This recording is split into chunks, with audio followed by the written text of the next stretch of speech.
Good morning, good evening, good afternoon, wherever you may be. Welcome back to the Same Old Arsenal podcast. A very, very special edition for you this morning. As you all know, people who follow me and people who follow the channel, it's something that I've held very close to my heart over all the years, and it's something that I've been very open with you all about over the years, and that is the state of mine and other people's mental health. Now, I haven't hidden it from anyone, and I would like to think that I've helped quite a few of you when you've come to me in the DMs and have asked me for help and advice. The reason why I'm doing this podcast. Yesterday, I was scrolling through Twitter and I found this man Lee and his walk and talk venture. Lee, good morning to you, sir. Thank you very much for joining us. We have a comment in there already. It's 4 a.m. in California. I'm ready for this, gentlemen. I've been feeling like crap lately. So here we go. Here's this is fellas coming to us already, which is great. Lee, good morning to you, mate. How are you? Tell us a bit about yourself and a bit about Walk and Talk. Good morning, Craig. I hope you're well, and thank you, obviously, for having me on here. It does mean a lot being a Fulham fan invited onto an Arsenal podcast to talk what I'm hugely passionate about. 11 years ago, I tried to take my own life. I didn't want to be here no more. A few circumstances led to that. I was sectioned, and I was in hospital for a huge amount of time. I don't remember much of it. I come out, the crisis team will come see you. The crisis team never come to see me. And I just fell back into life. Ashamed of how I felt, ashamed of what was going on. Didn't know where to turn, who to talk to, what do I speak about? We would go out on a night out with the boys and I would just literally just have no interest in anything. I just literally got up, went to work and just got drunk. That's literally all I did. And then one Christmas, I decided to, after a few drinks as per usual, I decided to tweet something out on my personal Twitter account. I'm going to walk from Fulham to Reading if I get X amount of tweets. Much to my annoyance, I got them tweets. Okay, so it was on. I woke up the next day with a bit of a sore head, and I was like, "Oh God, what am I going to do?" So I'm an honourable man, so I decided to do that and went looking for charities to help out. And I stumbled across Calm. I don't know if anybody knows Calm. Obviously, we got someone, Mike, in California here. Calm is a charity that's based in England, which is a phone line from 5 till 12, 365 days of the year for men, especially for men. I stumbled across their website, started to read what was going on, and I was ticking every box. I was like, I can't believe this. The biggest killer. This was 6 years ago. The biggest killer of men under 45 is suicide. Why are we talking about this? What's going on here? And then that kind of encouraged me to do this. And I was planning to do it on my own because I didn't want to talk to anybody about it. And just put it on social media. I think it was the easiest part, with what's happening at the moment with racism. It's easy just to tweet something off straight away because there's you ain't got nothing to answer to, sort of thing, which is bang out of order. But it kind of gave me, no one knew who I was. So I kind of just like, I'm walking here, and kind of gave me immunity. And I was like, well, I don't really want to talk about it. But then a mate of mine started to say to me, are you going to do it on your own? I was like, yeah. He said, no, I'll join you. He's a Chelsea supporter. So we met up in the pub and we subsequently walked 44 miles overnight. From Fulham to Reading. It destroyed me, if I'm honest, but it gave me something that really changed my life for the better. It gave me a sense of purpose. It gave me, when we got to the ground, a few people that I knew come up to me, gave me a hug and started to open up about their own problems. And I went, I need to do something different now. I need to carry on this. This ain't a once in a lifetime thing, This is something that I've got to do. So we've got other teams involved, and that's a big problem, trying to get fans together. There's rivalries and so forth. People don't like this, so it's my club. I love my club, and I ain't doing anything for anybody else. But this is not the case, man. I've been up to, like I said to you just off the show, been up to Celtic at 3 o'clock in the morning to walk from Celtic to Livingston, and then 2 days later straight down south in the car to Haywards Heath, where I live, and it was 4 o'clock in the morning to get up to do Dulwich to Willstone. So it's been eventful. We've covered 10,000 miles. Wow. We've saved lives. So let's put that into context. That's London to Sydney.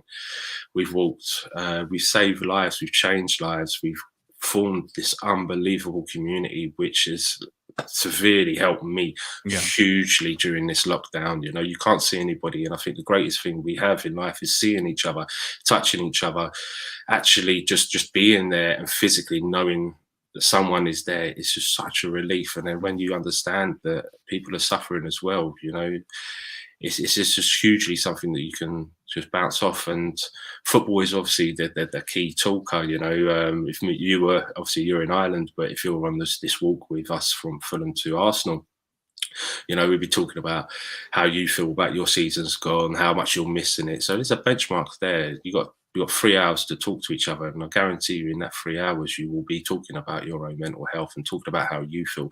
And you take so much from so many normal people. This is a normal people, by fans, for fans. I don't care who you support. It's all about each other coming together and making a bigger noise so the FA can hear us. And 6 years we've 6 years we've tried to push our agenda so much, but it is no one really wants to listen, so it's kind of what it is. But like I said to you off air, I've had bookmakers and so forth that have wanted to be part of this, but it's a no-go from me. I don't believe in selling my soul for something so personal. And fair play to you. But that's as far as we are at the moment. It's absolutely brilliant, man. It's people coming up in the chat there now, coming in and saying what a great job you've done. And talk to me about before we go a little bit more in depth about what fellas should do if they're feeling down, or what they should do if they feel they've got no corner to turn to. Talk to me about this event that's happening on April the 17th. It involves Arsenal. So this is where I want, if possible, any Arsenal fan that can make it. I'm putting out a call to arms now for anyone who can make this to go and support this and go and say hello to Lee and tell him that we sent you, so he knows that, tell him that we sent you, so he knows that this is that this kind of thing works. Talk to us about that event, mate. Fulham to Arsenal. Yeah, definitely. It's on the 17th of April. We're going to kick off. We're going to meet up about 10 o'clock in the morning. We're going to set off at 10:30 sharp. So that gives us enough time to walk the streets of London, from West London to North London. This will be our 6th walk to Arsenal. We've done it with Fulham and Palace previously. I want as many people to come as possible. Obviously, before lockdown, we were still doing this, and obviously lockdown happened, and we've kind of tried to do as much as we can. We've got a YouTube channel and so forth, but we generally want as many people. We want Fulham fans, we want Palace, we want Fulham fans, we want Arsenal fans, we want any fans just to come make numbers up and just talk to each other. No Spurs fans though. No one likes me. I'm only joking. Has to be done, no Chelsea either, or QPR or Brentford or any West London club. No, but it's more than welcome everybody to come along. We want fans to. I've met the greatest people that I would never have met in my life had it not been for this. Our paths would never have crossed in any way, shape, or form in any walk of life. And bringing football together and men's mental health and talking it's just an absolute unbelievable concept of something so simple. And it's just managed by ourselves. We do everything ourselves. The tweets are by myself. I work constantly, but I do try to get back to people as much as possible and try to do the positive thing and try to take the lead and try to achieve something where we can help each other. Now, there is a website. I'm going to have a go at sharing this screen. I'm not very good at this, Lee. So bear with me. Don't even ask me. Mate. See if we can share this. So hopefully that's being shared that's now. Yeah, there you go. So this is the website. So you can go and visit it. I did put a banner across there to say that if anyone fancy doing a super chat today, then please make your donation directly.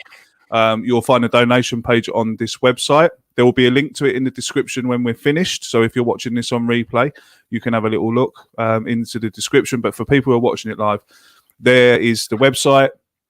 There's the address. You'll be able to go there and make your donation. Also, you can have a little look about. Like I did last night, have a little look around. There's some great photographs in there of different walks and stuff that Lee's done. You know, a whole array of supporters in there.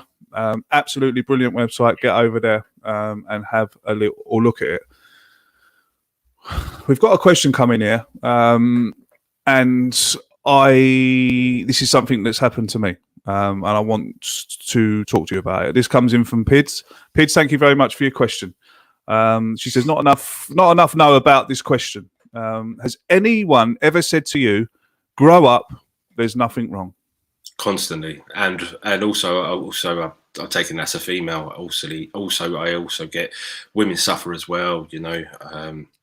I constantly get both questions a hell of a lot. How do I deal with that? It's one of them ones, isn't it? You know, there's no right answer, there's no wrong answer.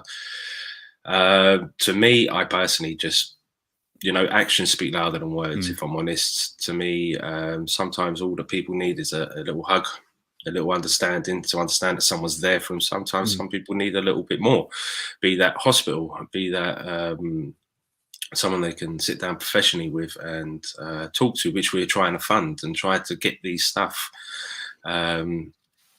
It is very difficult and everybody's different, but the way I deal with it it's just the way it is. You know, man up. Yeah, man up. I hate that one. Yeah, it is just, how do you man up? What do you do? What do you say? How do you go about that? You know, everybody's interpretation of a man is different. Yeah. You know, someone said that to me once, and I said, "What's the definition of being a man?" And he just looked at me and he said, I don't know. I said, so what do you want me to be then? 100% agree. We live in a society, I constantly say this to people, we live in a society that's full of this. With social media, you can say anything you want on social media. It gets traction, it gets this. You know, I grew up in a world where, and likewise yourself and a few of us older people, we grew up in a world where action spoke louder than words. Actually getting off your ass and doing something was more important than actually just saying it. You know, we live in a society now that a lot of people just talk about something and won't do it. You know, to me, it's actions speak louder than words. We have to, I don't understand, if I'm honest. I really don't understand. Yeah, I think a lot of it, Lee, is down to there's not a lot of education out there, I don't think, for mental health, and it's just something that's kind of, I don't know if crept up is the right way of saying it, but I suppose it has really. It's just kind of crept up, and a lot of, I mean, I can remember when I first felt down. I live in Ireland, and as an Englishman living in Ireland, sometimes it can be a problem. I had a great job. I wasn't depressed. I was, life was great. I just got engaged. Everything was going. We both had full-time jobs. We just got our mortgage approval. We were looking for houses. Everything was great. You know, life couldn't be much better. But this is good. You know, it's going to sound ridiculous, but I was actually bullied for my race. Okay, you know, there's beef there between England and Ireland. We get that, right? But it was years and years ago. But unfortunately, some people can't let go. And I was, if you want, I don't like saying it because it sounds ridiculous to me. I was racially abused, I suppose. No, it is. I used to get phone calls in the middle of the night. They were going to come and do this, that, and then this to the house with my wife in it, and this, that, and the other. But all for being English. Yeah, all for it. Yeah, you know, something that I can't. You know, it's not as if I was born and the nurse went, "Hello, little baby. What nationality do you want to be?" Yeah. Oh, I'll be English, thanks. Like, you know. But I'm getting off. That is when I came home from work. I can remember it so vaguely. I came home from work and I walked in the front door. My missus was standing in the kitchen. She went, "All right, love," and I just fell. And that was the first after I'd had the cry. And she didn't know what was going on. She thought I'd been, I don't know, she thought someone had died or something in England. You know, someone in the family that was close to me or something had passed away, but it wasn't. I had just got to that point where it was obviously creeping up and creeping up and creeping up. Perhaps consciously I knew it was there. But you know, when it first starts to happen, you can kind of put it to the back of your mind. I don't like this. I don't like this. A bit of a laugh, yeah. Yeah. Do you know? And I just fell. I just fell to my knees, and I was a mess, a blubbering mess. And like Ashley had never seen me cry before. She, you know, it was horrible for her too. I went to the doctors, and I told the doctor what was going on. I told the doctor how I felt. I think that was a big thing. Telling the doctor how you feel is massive. I can't stress that enough. I wouldn't want people to go to doctors and say, well, I do want people to go. Yeah, I do want people to go to the doctor, of course. I don't want them to go in and say, "Oh, I'm depressed." I want them to tell the doctor how they feel. I told the doctor exactly how I felt. And he sat back in his chair and he said, "Do you know what, Craig? I've never had a man come into this practice and tell me so intensely about how they feel." And I was given medication, and I think I've gone through about 7 medications until I found the right one that worked. Again, there's a very big stigma attached to medication as well, Lee, isn't there? I mean, I can remember when I first got my medication. You know, my family around me were like, "Oh, he's going to get addicted to them. He's going to, you know, they're not going to help." It's important, I think, Lee, that we explain to people that the medication is there to help our brains. Yeah. When you feel like me, or when you feel like Lee did, the tablet is there to replenish the chemical in your brain that is making you feel the way you feel. Are you still on? I mean, I'm openly. I take a tablet every day. Are you still on medication, Lee? Or no, you're off medication. Good man. To me, I spent 15 years in the NHS. I was a theatre nurse for 15 years. Seen everything, done everything, and if I'm honest, probably a little bit of PTSD in there. If I'm honest, there's a lot of harrowing stuff and so forth that I've seen in my life. I refused everything. If I had a headache in the day, I refused paracetamol. I just don't like. That's my personal opinion. I'm not a big tablet fan, if I'm honest. But I found walking just the best thing ever. I found so much love and so much appreciation from so many people, and listening to people's story was absolutely mind blowing. You know, everybody comes to the table. An ODP. Everybody comes to the table on a different. Add something different to the table, and to listen to their stories of where they come from and have that sense of helping others gives me such a big buzz. You see in these pictures, if you go onto the website or follow our Twitter handle, Instagram or Facebook, that I'm never in any of the pictures because I'm the one taking them, because I take so much pride in seeing so many people, be that the Palace to Arsenal walk we done earlier on this season outside the Emirates, with both Arsenal and Palace fans coming together. I just stood there, and that's where I take my excitement and my joy, and I get my buzz from that moment where people look happy, people are willing to talk, people are there for together as a unity. You know, we all support different clubs. Like I said on here, I'm a massive Fulham fan, but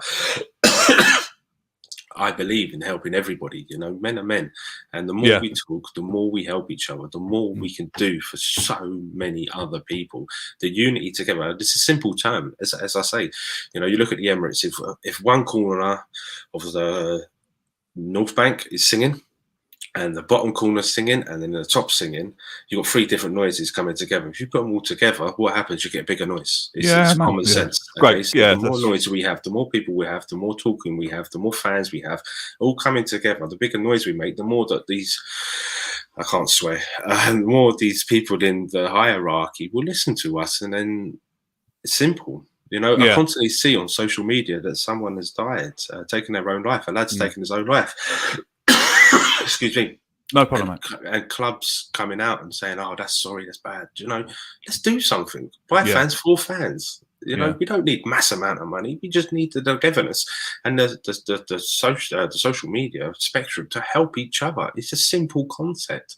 It's unbelievably simple, and you'll find when people are walking, they don't use the one thing that they're constantly on. Is this? You're walking. You're not going to use this. So subsequently, you start talking, and then it's engaging. And people over this lockdown, this walk coming up, the Arsenal Fulham, I've got people coming down from Rotherham, from Nottingham, from Reading, and we've got a few Palace lads coming down because they've missed it all so much. And it's a family. These people are classed as family. These people are just wonderful and magical and enlighten my life so much. It's mad to hear you know, it's mad to hear someone say that kind of thing, because I think social media has got a lot to do with it. I really do, because it has mental health awareness. Although social media is good, obviously, for mental health awareness, i.e. what we're doing today. You know, I never would have met you otherwise, and we wouldn't be doing this show if it wasn't for social media. But on the flip side, I think social media has a lot to do with the way people feel. People don't talk anymore. This is a big problem. People would rather put out something on social media than talk to the person next to them. It's totally bizarre. Maybe I'm getting really old. No, mate, you're dead right. You're dead right. I mean, I can remember going in, like, using this as an example. I can remember going into, if I was going to the doctors, you'd be sitting in the waiting room, and everyone would be talking to each other. But now, when you go into a doctor's waiting room, totally, even the 70-year-old woman is on a mobile phone, looking into a screen. And I'm not saying that that's bad or anything like that, but I'm just trying to use the example that even people of that age are engrossed in social media. Lee, I had what helped for me. I know that you said that, you know, your help was walking and getting out and getting active and getting to meet people, but obviously, I think we will both stress that you've obviously got to find something that works for you. And if medication works for you, then great. You know, keep on the medication. I mean, I only take a small amount of the tablet I use is called sertraline. Yep. It's only a small dose. It keeps me on the straight and narrow. A tablet every morning. I still get waves of depression, but it's a different depression. It's not like a deep, dark, you know, it's not like the bottom of the barrel depression where I've been. It's more like of a, oh, for fuck's sake, kind of thing. Like, you know, but I mean, that's kind of it, you know, the human thing. I had 6 weeks of counselling. I went to a doctor. So if any of the boys out there or anyone listening to this is half-hearted, this is what I done. I went to the doctor. I explained my situation. He gave me some medication. It took us. I mean, this might not happen to you, but it took me. I went through 7 medications before I found one that worked. There were side effects to some. No, they're not. They're not bad. You know, they're not bad side effects. A few brain zaps. Might start crying, but you know, it wasn't. You know, there weren't side effects that were going to put you in any danger. You know, so we finally found the one that I was on. I was then referred to counselling. Some of you might remember those videos that I did while I was counselling. I kind of done a couple of update videos. Done 6 weeks of counselling, and then I done cognitive behavioural therapy. Now that changed my life. It really, really, really helped. Did you do anything like that, Lee? Did you have any therapy or counselling or anything like that? Yeah, I had it within the hospital, a bit like yourself. I'm not going to lie to you. I flake sometimes in the sense that I just can't get out of bed. I don't want to get out of bed. I'm like, my missus is just like, man, and I'll just lay in bed all day. It don't happen as often. I like to keep active and constantly active. I'm up quite early and I'm constantly trying to do something to fulfill my day. I want to achieve things. I want to do things, and me laying in bed is not gonna achieve that. But it does come over to me. CBT, I have tried CBT within the hospital. It was good. It was really good. One of the boys that I do a podcast with is an Arsenal fan who's currently going through CBT as well. Deacon. So yeah, it's everybody's different. Everybody's so different. Do what's best for you. If walking helps you, come join us. If talking helps you in finding out that you're not alone, I think that's the biggest thing for me was finding out that when I felt I was the only one, because no one was talking about this, to find the charity Calm really just blew my mind, and understanding and I was walking down the street thinking to myself, is this man suffering? Is that man suffering?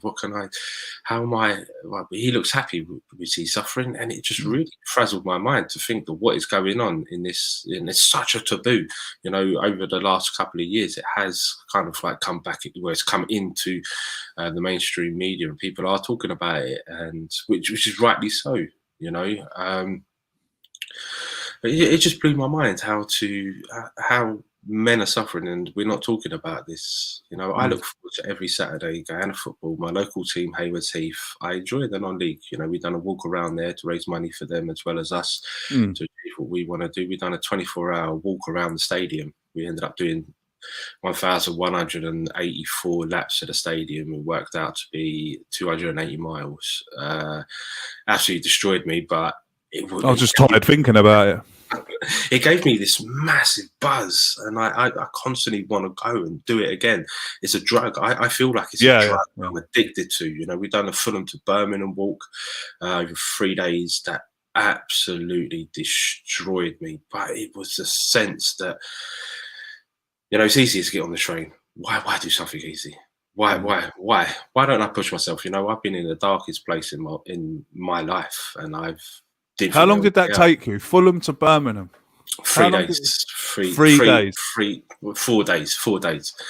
It destroyed me. It was a hot summer. This is when Fulham, Birmingham were, if they won, they stayed up. If we won and Cardiff lost, we would have gone up in second place. But as luck would have it, we decided to lose that day after walking. We lost 3-1. We went to Wembley and beat Villa. So there's a silver lining. Silver lining and all that.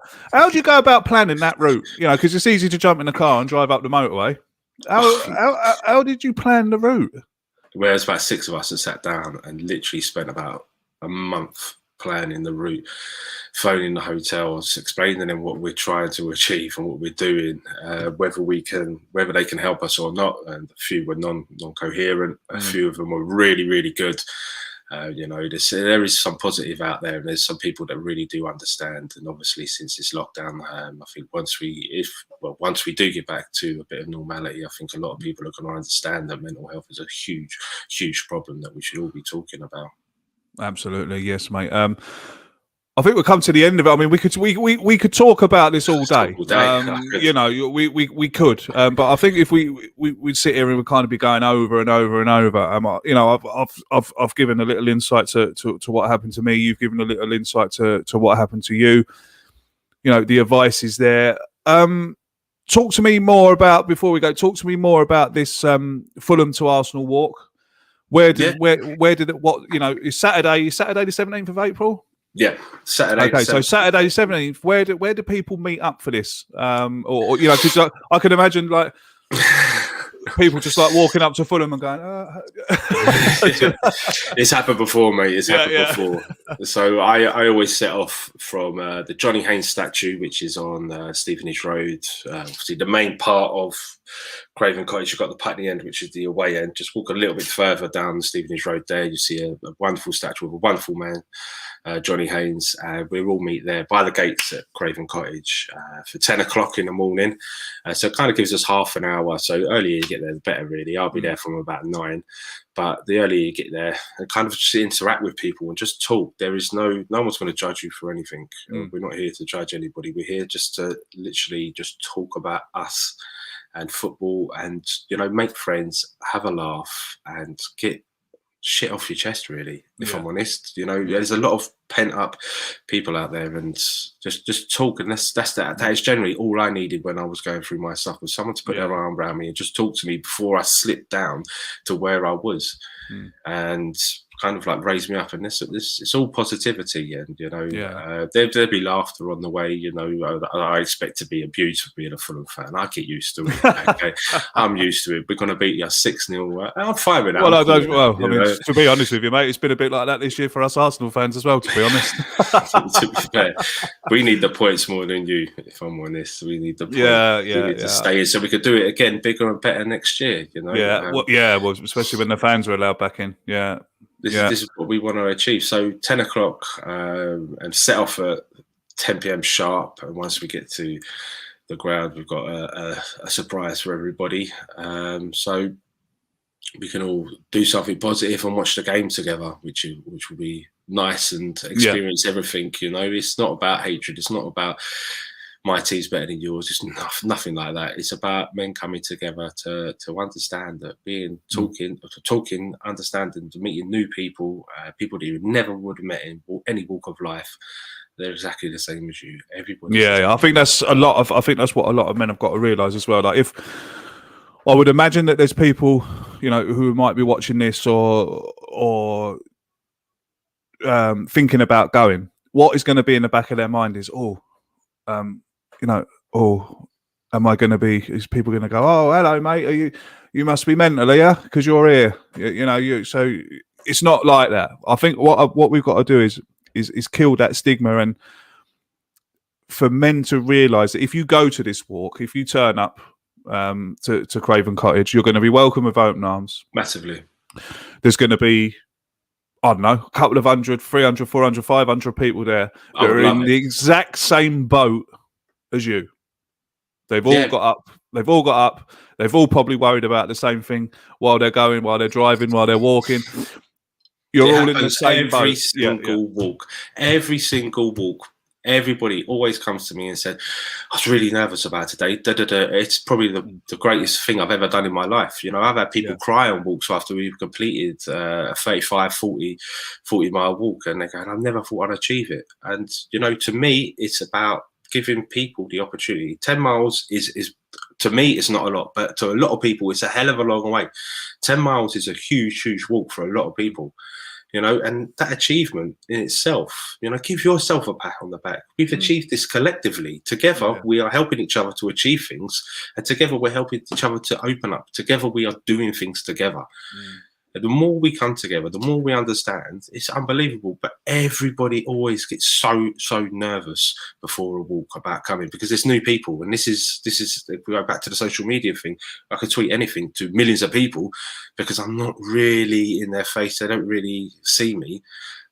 But I can't go on a walk where there's going to be 50, 60 people because I'm nervous. Don't be nervous. You will be welcome so much. It's about us coming together, and I constantly want to smile. I constantly want to have a good aura around it, where people are laughing, people make friends, swap numbers, talk to people, and this helps so many people. It's just a phenomenal concept. Well, I hope that when everything opens up again, and everything kind of slowly goes back to normal, the next one you do, hopefully I'll be able to come as well. I'll jump on an old Ryanair, and I'll get over to London, and get on that walk. We're planning to go to Ireland and do a walk soon. So, there you go. Well, if you come to Ireland, I'm in, mate. I'm in. Get the Guinnesses in. Yeah, absolutely. Lee, it's been absolutely fantastic having you on. It's something that is close to my heart. It's something that I've been open with all my followers over the years. There's a lot of people here now in the chat, I think, that might have a clearer understanding of what's going on and what they need to do as a person. My message is clear, really, is to talk. Yeah. Always talk. Don't feel that you're alone. People have come to me on Twitter in the DMs. I've got friends there. Brad, one of my mates there, he's had a horrible year. He's been on the phone to me and we've had big, long chats, and, you know, he's come out the other side.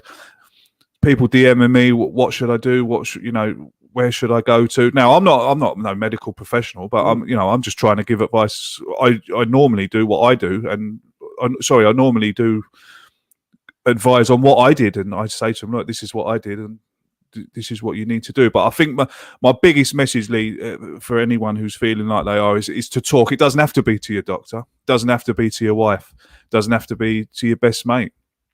Could be a person, stranger. Yeah, it could be a stranger. Yeah, man. You'll be surprised the amount of people that, like I said to you earlier, the amount of people that don't understand that they're not alone.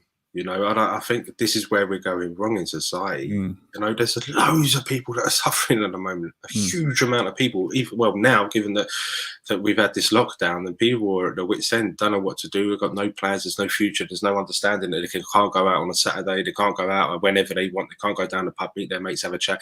You know, this whole society that we created for years and years and years that we've known has now gone. So common sense states that things are going to be very, very temperamental. And to understand that coming together to talk is just the greatest, it's the most simple gift, but it's the most critical and the most personal thing you can ever do to anybody.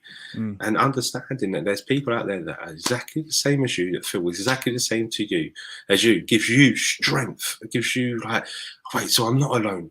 Shit, do you know what? I'm feeling shit. I'm going to phone up my pal. And do you know, we're going to have a laugh. We're going to talk about stuff. We're going to be honest with each other. We're going to laugh by the end of it.